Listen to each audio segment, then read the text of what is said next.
La Voix Sainte TV, la chaîne de la rédemption.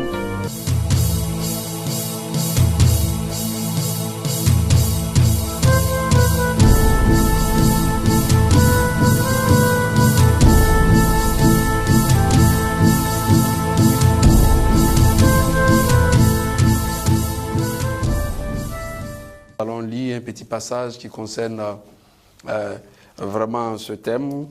Et nous allons le voir dans le livre de Genèse 12. À partir du verset 1, je vais le lire. L'Éternel dit à Abraham, va-t'en de ton pays, de ta patrie et de la maison de ton père dans le pays que je te donnerai, je te montrerai. Je ferai de toi une grande nation et je te bénirai. Je rendrai ton nom grand et tu seras une source de bénédiction. Je bénirai ceux qui te béniront et je maudirai ceux qui te maudiront. Et toutes les familles de la terre seront bénies en toi. Et la parole de nous dit qu'Abraham bâtit. Je vais te rendre grâce, Seigneur Jésus-Christ, de gloire et de paix, de sainteté, pour l'occasion que tu permets en ce jour béni. Merci de prendre direction et commandement de ce moment et que toi-même ta parole puisse se manifester et que tu puisses la transcrire sur la table de nos cœurs, que Seigneur tu prennes direction. Béni sois-tu. Honneur et gloire te soient rendus parce que tu vas exaucer, parce que tu as exaucé. Tu vas bénir parce que tu as toujours béni. Et quelqu'un ou ma soeur, mon frère, en ce jour, en ton nom j'ai prié. Amen. C'est une parole très merveilleuse de la part de l'Éternel. Et ce matin, nous voulons faire un peu une différence entre le sujet ou les sujets qui doivent être bénis, les enfants de Dieu qui doivent être bénis, les serviteurs qui doivent être bénis, le peuple qui doit être béni, et faire une corrélation avec ceux qui s'engagent et qui ne comprennent pas pourquoi la bénédiction ne vient pas de moi. Alors, pour pouvoir le comprendre, nous allons lire le deuxième passage qui est dans le livre de Genèse 11, à partir du verset 1 aussi. Alors, on dit, toute la terre avait une seule langue et les mêmes mots. Et comme ils étaient partis de l'Orient, ils trouvaient une plaine au pays de Shinéa et ils habitèrent. Et il s'est dit l'un à l'autre, allons, faisons des briques, cuisons-les au feu, et la brique leur servit de pierre, et le bitume leur servit de ciment. Il dit encore, allons, bâtissons une ville, et une tour dont le sommet touche le ciel, et faisons-nous un nom, afin que nous ne soyons pas dispersés sur la face de la terre.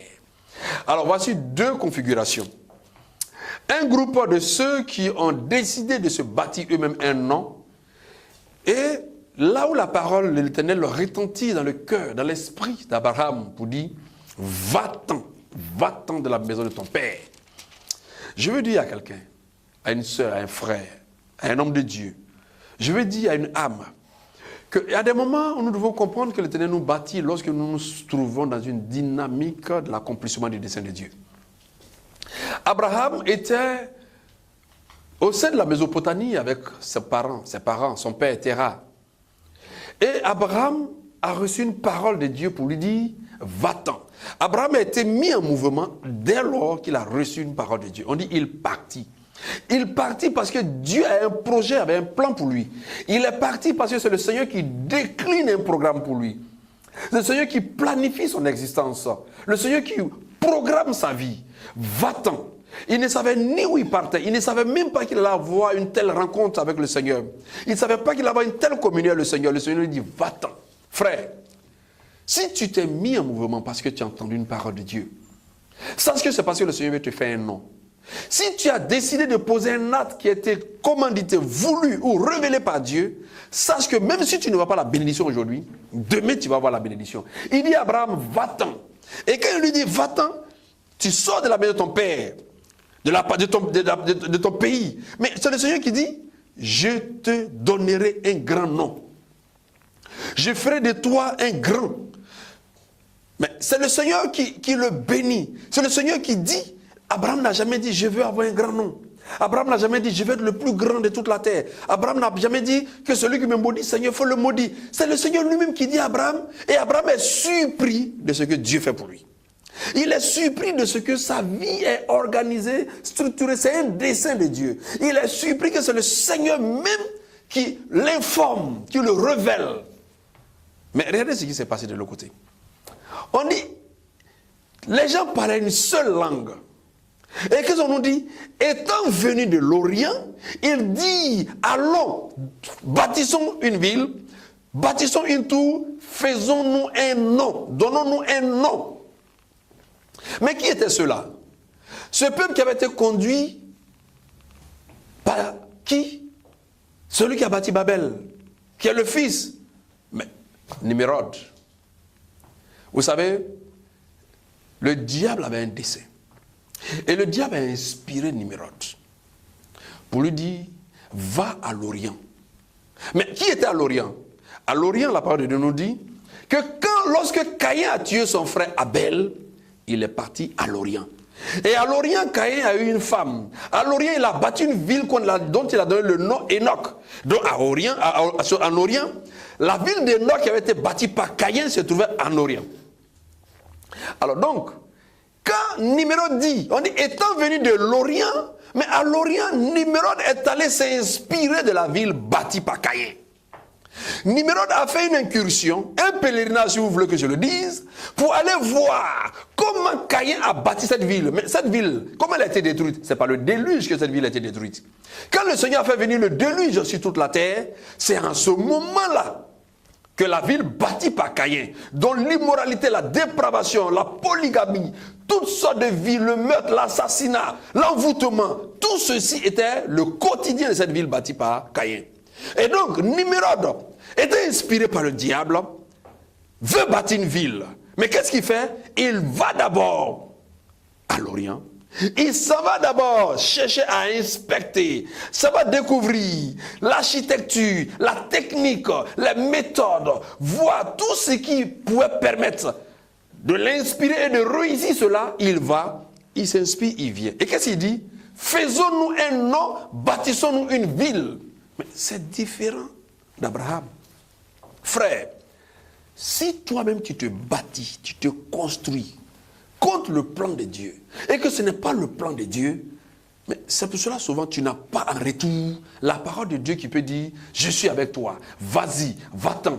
Regardez la vie d'Abraham. Chaque fois que Abraham avance, le Seigneur se révèle à lui. Abraham, je te ferai grand. Abraham, tu seras une grande nation. Abraham, regarde le ciel. Abraham, regarde la terre. Regarde la poussière. Abraham. Chaque fois, l'Éternel exhorte Abraham. Je vais te dire, frère, si tu attends des miracles dans ta vie, et que le Seigneur a l'habitude de te consoler, de te rappeler, sache que le Seigneur t'a déjà exaucé avant même que tu ne commences. Abraham avait été déjà exaucé avant de pouvoir mener sa vie. Lorsqu'il a obéi, sa foi en l'Éternel lui a été imputée. Et à cela, il a reçu une grande grâce et une bénédiction. Il dit, je ferai de toi un grand. Toutes les nations seront bénies en toi. Mais c'est différent de ceux qui disent, faisons-nous un nom. Frère, laisse l'Éternel faire de toi un nom. Laisse l'Éternel faire ton nom, te bâtir, te grandir. Laisse l'Éternel t'élever. Ce matin, je vais te dire, l'Éternel t'a béni. Ce midi, je vais te dire, l'Éternel t'a béni. Ce soir, je vais te dire, l'Éternel t'a béni. Si jamais, tout ce que tu fais, les constructions que tu fais, les affaires que tu fais, le travail que tu fais, le ministère que tu fais, toute activité, tout ce que tu mobilises comme moyen, comme technique, comme tout ce que tu fais, si tu sais que tu le fais pour le Seigneur, sache que tu es déjà béni, tu es déjà exaucé avant de le faire. Ne te décourage pas. Le découragement est arrivé à un moment dans la vie d'Abraham. Et qui combattait Abraham? Ce sont les ennemis qui combattaient Abraham. Mais ici, qu'est-ce que le Seigneur nous dit? Concernant ceux qui ont dit vont se bâtir un nom. On dit l'Éternel descendit et il dit, voici ce que font les hommes maintenant. Vous voyez? Et on a vu que les gens qui étaient à Babel, ceux-là avaient été combattus par Dieu, qui a mis une confusion. Mais Dieu n'a pas mis de confusion dans la vie d'Abraham. Frère, ne sois pas à l'image de ceux qui étaient à Babel, qui décident de se bâtir un nom. Dans l'église, on ne se bâtit pas un nom. C'est Dieu qui nous bâtit un nom. Il dit, il a été fait d'un talent d'or battu. Le chandelier. Mais nous sommes membres de ce corps. Nous sommes membres de ce chandelier. Et donc, il ne faut pas croire que tu n'es pas béni. Chaque fois que tu t'es donné pour le Seigneur, si tu as obéi à Dieu pour te trouver là où tu es, dans le pays où tu es, dans le village où tu es, dans le ministère où tu es, quel que soit l'endroit où tu te trouves, l'Éternel te dit, tu étais déjà exaucé. Même les prières que tu fais, tu étais déjà exaucé. Tu verras l'accomplissement de ces choses. Parce que c'est l'Éternel qui t'a envoyé. L'Éternel a envoyé Abraham. L'Éternel t'a envoyé. L'Éternel a dit à Abraham qu'il le bénira. L'Éternel a dit qu'il te bénira. Mais l'Éternel n'a jamais envoyé les gens de Babel. Numéro de tous ceux-là, personne ne les a envoyés. Ils ont dit eux-mêmes, allons-y à l'Orient. La ville de Caïn était les sources d'inspiration. La ville de Caïn était les sources de techniques de travail. La ville bâtie par Caïn, la ville d'Enoch surtout, était une ville qui leur permettait de réorganiser ou bien de rebâtir, de reconstruire, de refaire la notion de ville. Qui avait cette notion de ville? C'est le diable qui a inspiré Caïn, qui déjà parlait de ville. Regardez au temps où Caïn parlait de ville. Mais le Seigneur dit à Abraham, va dans le pays que je te donnerai. L'Éternel n'a pas dit à Nimrod, je te donnerai ceci. Frère, ne te mets pas à faire des choses inutiles. Si l'Éternel n'est bâti, celui qui bâtit, bâtit en vain. Peut-être que si tu ne reçois pas d'exaucement sur ce que tu fais, est-ce que c'est l'Éternel qui t'a dit de le faire? Ne te jette pas dans des corvées inutiles. Le diable s'est donné des corvées inutiles. Il s'est fait errer. Voilà pourquoi le diable a toujours le signe de l'errance. Et quand tu avais lui, on dit il erre. On dit Caïn errait sur la terre. Il ne faut pas errer. Parce que la meilleure manière d'errer, c'est d'avoir des tâches, des activités, des corvées, des travaux qui ne sont même pas dans le plan de Dieu. Mais Abraham était dans le plan de Dieu. Ce jour, je vais te dire, tant que Dieu te console dans ce que tu fais, c'est que tu es exaucé.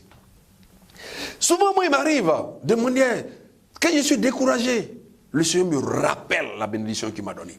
Il me rappelle plusieurs des bénédictions. Il me rappelle qu'il est avec moi. Et chaque fois, il me réconforte. Il me donne le courage. Il me donne la force. Et pourtant, ce que je cherche n'est pas encore arrivé. Mais il me donne la force. Il me console. Il me dit, avance. Ne crois pas que tu perdras. Même quand je suis malade, souvent, il dit, cette maladie n'est pas faite pour ta mort. Cette maladie ne t'emportera pas. Elle n'est pas faite pour ta mort. Et souvent, quand le Seigneur nous donne ce genre de courage, nous réconforte, nous console, nous aide, c'est parce que nous sommes dans une dynamique où nous sommes déjà exaucés. Frère, tu es exaucé.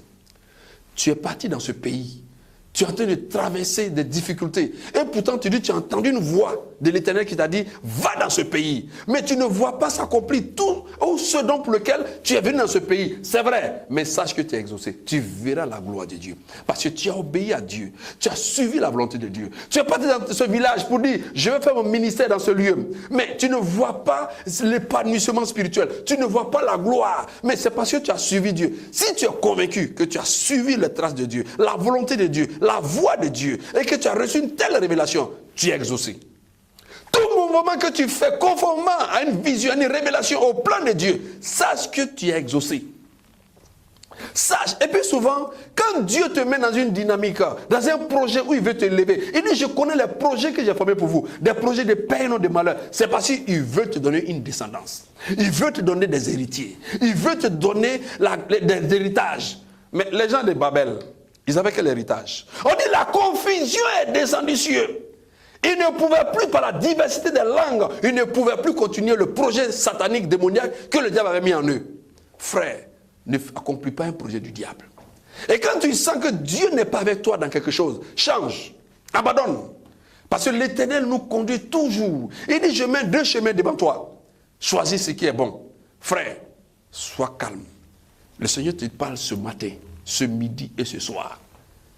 Tu es exaucé. Parce que tu ne t'es pas levé en vain. Tu ne fais pas le ministère en vain. Tu ne t'es pas choisi toi-même serviteur de Dieu. Tu ne t'es pas donné toi-même le titre d'apôtre. Tu ne t'es pas donné toi-même le titre de prophète. Tu ne t'es pas donné toi-même le titre de docteur. Tu ne t'es pas donné toi-même le titre de pasteur, ni d'évangéliste. Oui, il y a des titres que tu ne peux pas te donner. Mais il y a des titres que tu peux te donner. Tu peux te donner bishop. Tu peux te donner diacre. Tu peux te donner évangéliste, ancien. Mais les titres qui viennent de l'Éternel lui-même, du Seigneur Jésus-Christ lui-même, tu ne peux pas te les donner. Et si tu les as eus, frère, ma soeur, reste serein. Si tu es sûr que ton appel vient de Dieu, sache que Dieu doit te bénir. Il te donnera lui-même un nom. Il t'exauce maintenant. La prière que tu as faite, sache qu'elle est exaucée. Le fardeau que tu as sur ton cœur, regarde le fardeau qu'Abraham avait. Comment avoir un fils? Comment avoir une descendance? Comment avoir une génération après lui? Mais ce fardeau vient de Dieu. Le Seigneur lui dit quoi? Il dit, je rendrai ton nom grand. Tu seras une source de bénédiction. Je bénirai ceux qui te béniront. Je maudirai ceux qui te maudiront. Toutes les familles de la terre seront bénies en toi. Je ferai de toi une grande nation. Mais faire une nation, ce n'est pas des cailloux. Ce sont des êtres humains. Et donc, c'est une descendance. Mais ce désir d'avoir des enfants, ça a été logé par le Seigneur. Ça a été logé par le Seigneur. Ce désir d'avoir des enfants a été logé par le Seigneur.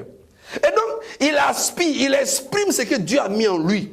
Il exprime les désirs et les sentiments que Dieu a mis en lui. Il veut avoir un fils. Mais c'est parce que Dieu a mis en lui qu'il serait une grande nation. Il veut avoir un fils. Il veut avoir une descendance. Il veut avoir des héritiers. C'est parce que Dieu a mis en lui cette bénédiction. Quand tu aspires à des choses, tu penses que ça vient de toi, mais ça vient de Dieu. Et c'est parce que tu aspires à ça. Dieu t'a déjà béni. Souvent, certains me disent, ah prophète, il faut prier pour moi. J'ai dit, tu as déjà reçu. Tu as déjà reçu dans ton cœur. Ce que tu recherches, tu l'as déjà désiré. Parce que c'est quoi? Tu ne peux pas exprimer. Quand tu es en phase avec Dieu, c'est vrai qu'on peut exprimer des choses qui ne sont pas conformes au plan de Dieu. Mais le Saint-Esprit ne donne pas de caution à ces choses-là. Mais il laisse se renouveler souvent ce qui vient de lui-même. Abraham, combien de fois il désirait un fils? Et pas n'importe quel fils. Pour preuve, il a eu un autre fils qui s'appelait, un premier fils qui s'appelait Ismaël.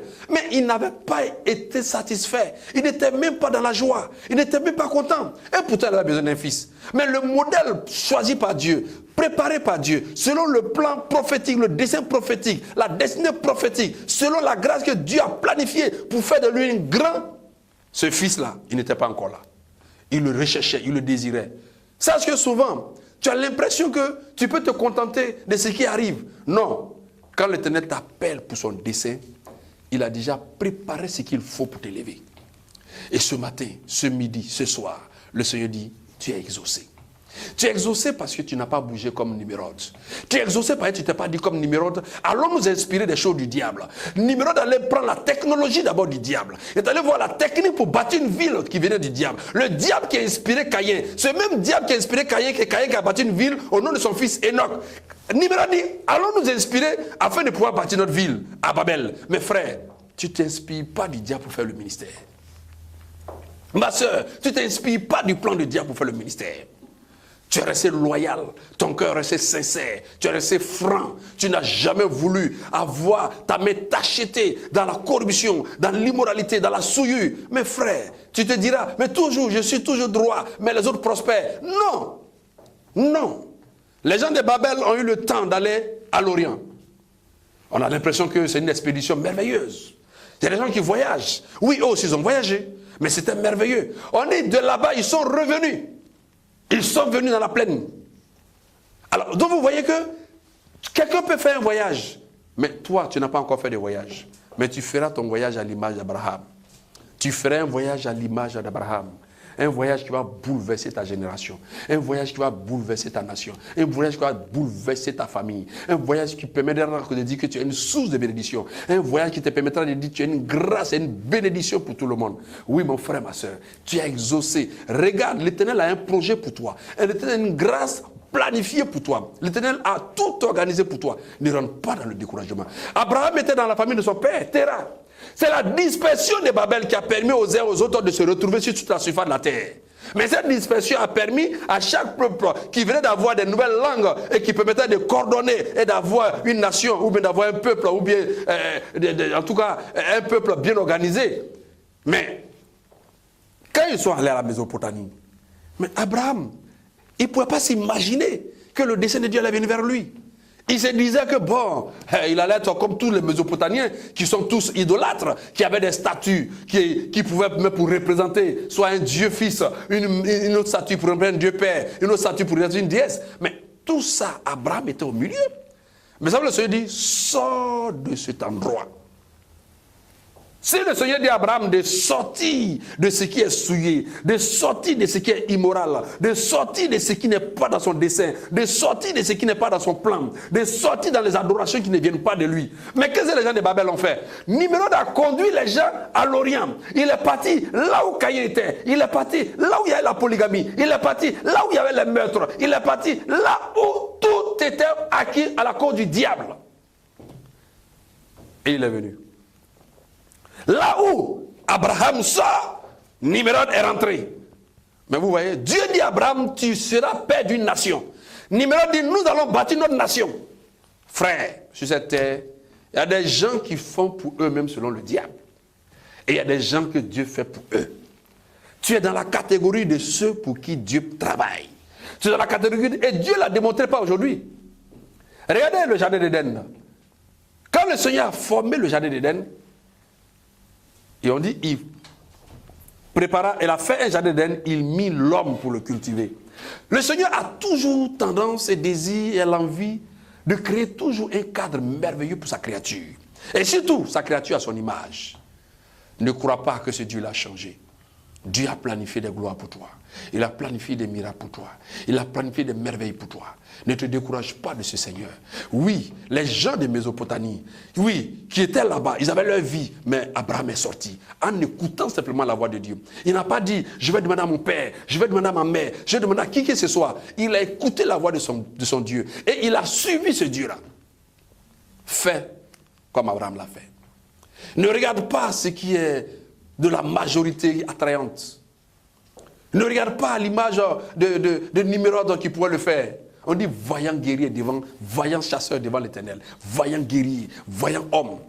C'était un grand bâtisseur, mais selon le diable. Un grand bâtisseur qui s'inspirait des diables. Voilà pourquoi, frère, tu as bien fait de ne pas t'inspirer des choses du monde pour bâtir, pour faire l'œuvre de Dieu. Ne t'inspire pas des choses du monde pour faire l'œuvre de Dieu. Ne t'inspire pas des choses du diable pour faire l'œuvre de Dieu. Tous ceux qui l'ont fait tombent, mais toi tu ne le fais pas. Tu es exaucé. C'est vrai. Regardez quand Caïn parle des villes. Mais qui parlait des villes? Dans la descendance des Seth, jusqu'à ce qu'on arrive au temps de Noé, on ne nous parle même pas de villes. Même celui qui a marché avec le Seigneur, Enoch, et qui a été enlevé, qui est du fils, qui est de la descendance de Seth, qui est différent de Enoch, qui est de la descendance de Caïn.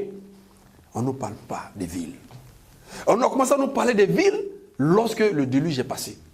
Ça veut dire quoi? Le diable a toujours tendance à montrer qu'il est en avance en la technologie, il est en avance dans le développement, il est en avance dans tout ce qui permet l'épanouissement.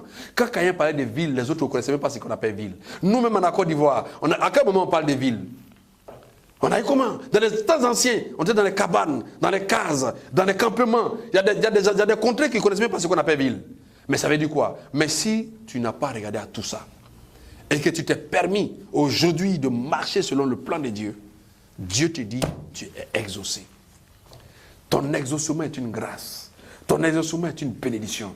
Ton exaucement est une élévation. Sois serein comme Abraham. Sois serein comme Abraham. C'est vrai qu'il y a des tâtonnements qui peuvent arriver, mais ce matin, ce midi, ce soir, le Seigneur te dit, tu es exaucé. Parce que tu n'as pas suivi comme Nimrod l'a fait. Tu n'as pas suivi comme ce peuple qui voulait se donner un nom. Tu ne te cherches pas à te donner un nom. Tu ne cherches pas à élever toi-même ton ministère. Tu ne cherches même pas à montrer que tu es le plus grand serviteur de Dieu. Tu ne cherches même pas à montrer que tu es le plus connu. Tu ne cherches pas à montrer que tu as de la foule. Tu ne cherches pas à montrer, mais tu cherches à ce que Dieu démontre. Dieu prouve, selon son dessein qu'il a mis dans ta vie. Oui, ma soeur, mon frère, tu es exaucé. Dieu t'a exaucé. N'accepte pas qu'on dise que tu n'es pas exaucé. N'accepte pas que le diable vienne t'arracher cette grâce. Moi, le diable ne peut pas dire que je ne suis pas exaucé. Je suis trop fier de l'exaucement du Seigneur dans ma vie. Je suis tellement fier que je prie le Seigneur pour ne pas être orgueilleux. Parce que le Seigneur qui m'a appelé à son ministère, au cours d'une vision glorieuse, et qui s'est révélé à moi, ce Seigneur, il est vivant. Il est vivant. Voilà pourquoi je prie pour toujours suivre sa volonté. Pour toujours marcher. Rien ne doit t'impressionner. Rien ne doit t'impressionner. Il dit, sors de ta patrie, sors de ta maison. Mais Abraham partait où? Étranger qu'il était, il marchait. Mais il n'était pas étranger. Le propriétaire de cette terre était Dieu. Il marchait avec ce propriétaire-là. Il a suivi la voie de ce propriétaire. La terre appartient au Seigneur. Partout le Seigneur t'envoie selon sa volonté. Ça, c'est une intention supérieure. Ce sont des décrets supérieurs, au-dessus de tout décret. Si tu as suivi cela, tu es exaucé. Même si tu ne vois pas le fruit maintenant, sache que tu es exaucé. Voilà pourquoi la parole dit, tout est pur pour celui qui est pur. Tout est exaucé pour celui qui est exaucé. Tout est béni pour celui qui est béni. Et tant que tu es béni, tu es exaucé. Voilà pourquoi ce message s'adresse à toi. Le Seigneur a voulu te surprendre avec ce message pour que tu ne puisses pas regarder en arrière et ne puisses pas croire que Dieu t'a oublié. Il ne t'a pas oublié. Sache qu'il est avec toi. Et parce qu'il est avec toi, il t'a béni. Et il te dit ce matin, ce midi et ce soir, il te dit, tu es exaucé. Tu es exaucé, je suis exaucé, mon frère est exaucé, ma soeur est exaucée, nous sommes exaucés parce que Dieu nous a exaucés, parce que nous ne nous bâtissons pas nous-mêmes, nous ne nous faisons pas nous-mêmes, on ne cherche pas un nom nous-mêmes, on ne cherche pas à être grand par nous-mêmes, on ne cherche pas à être puissant par nous-mêmes, on ne cherche pas à être populaire par nous-mêmes, mais c'est le Seigneur qui l'accomplit pour nous. Il le fait pour nous. Tu es de ceux pour qui Dieu travaille. Il cherche à les élever. Et il y a ceux qui cherchent à s'élever en Dieu ou qui cherchent à s'élever hors de Dieu. Frère, tu es à l'image d'Abraham. Voilà pourquoi il dit, tous seront bénis en Abraham. C'est-à-dire qu'ils seront dans la dynamique d'Abraham. Tel que le Seigneur a utilisé Abraham et qu'Abraham est devenu grand. Tel que tu as utilisé parce que tu as suivi les voies d'Abraham. Que le Seigneur vous bénisse. Je vous remercie.